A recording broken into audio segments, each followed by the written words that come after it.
now I would like to ask Minister Baconschi to take up from there and say a few words. Minister Baconschi.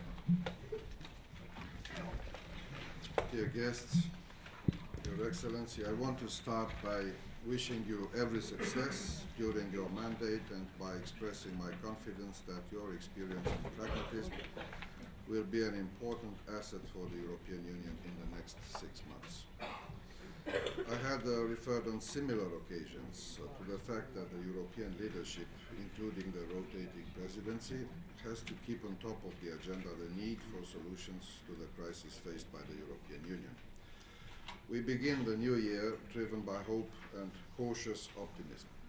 Europe has the strength and the political will to restore confidence and further the integration process. The preceding year, though difficult, was also a year when the right choices were made and the right measures were adopted. The latest European Council endorsed important decisions in this regard. Of course, there is still a lot to be done, and we have to carry out the reforms we have initiated. Today, we mark the beginning of the Danish presidency, which coincides with this new phase of Europe's much-needed answer to the crisis. I honestly believe that your pragmatic approach is exactly what we need at this particular moment. Member States have to respect their commitments of a rigorous implementation and enforcement of the measures and instruments set out to ensure the European recovery. We share your belief in the community method as one of the only instruments effective in restoring confidence and furthering integration in an inclusive union of 27. We are interested to participate in a Europe of cohesion and solidarity and to avoid a fragmentation of the European construction.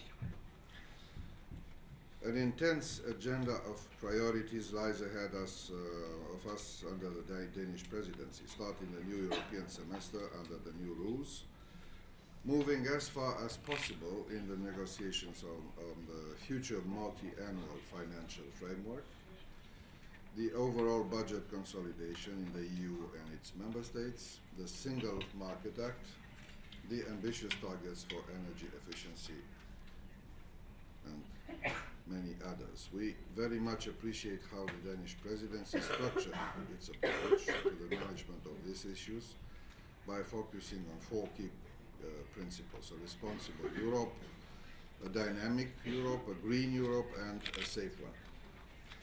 They epitomize an ethic that should be equally embraced by member states and the European institutions. The December European Council created the premises for the completion of the economic and monetary union with a reinforced economic union. The responsibility to set this process in motion now belongs to all of us. One of the first and most urgent steps is to the completion of the intergovernmental agreement. We will strongly support the Danish presidency to advance this important dossier in the first part of its mandate. We will continue to give special attention to the manner in which the decisions taken at the European Council are fully implemented. It is of particular importance for us that the European Council decision of maintaining the bank exposure in non-Euro member states be respected and implemented accordingly. One of the central shared interests of the European agenda is the overall budgetary consolidation, which very much depends on the timely adoption of the multi-annual financial framework. In this context, we support the Presidency's objective of advancing quickly on this issue. We remain strongly committed to ensuring a similar level of allocations for the cohesion policy and the common agricultural policy in the next multi-annual financial framework, and we will actively pursue this objective during the negotiations. With Denmark at the helm of the EU, a dynamic single market can be achieved. We need to ensure economic growth and the creation of jobs as a necessary addition to the economic governance and the financial regulation. Without them, Europe will lag behind in terms of global competition. One of the basic principles of the single market is the removal of restrictions of the free movements of movement of workers. We cannot have a genuine single market without these restrictions removed. Therefore, further steps in this respect are very important for Romania.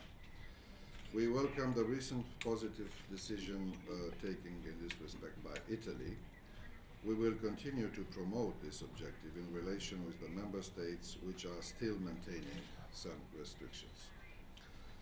The Schengen accession objective is of utmost importance to us and the Union as a whole. We count on the support of the Danish presidency to reach the political decision on the accession of Romania and Bulgaria to the Schengen area in this semester. We trust that the Danish presidency will maintain a balanced approach between the two dimensions of the energy security, advancing infrastructure projects on the one hand and the renewable energies on the other. In this context, we hope that the Danish presidency will continue to pay equal attention to developing the European-wide energy infrastructure and in particular for gas. Nabucco remains Romania's priority project within the Southern Corridor alongside the Agri project. We are confident that the Danish presidency will continue to attach high importance to the enlargement policy as well, in line with the Commission's enlargement package 2011 and the European Council conclusions from December 9.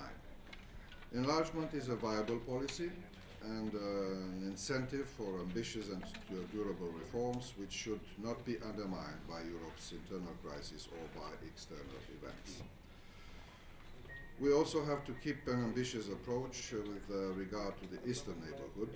We will continue to advocate in favor of the European perspective of the countries willing and able to advance on the path of reforms, such as the Republic of Moldova. We are also keeping a committed approach towards democratic transformations and institution building in the EU southern neighborhood. Mr. Ambassador, I wish your government and your team in the embassy all the success for the next 6 months presidency of the Council.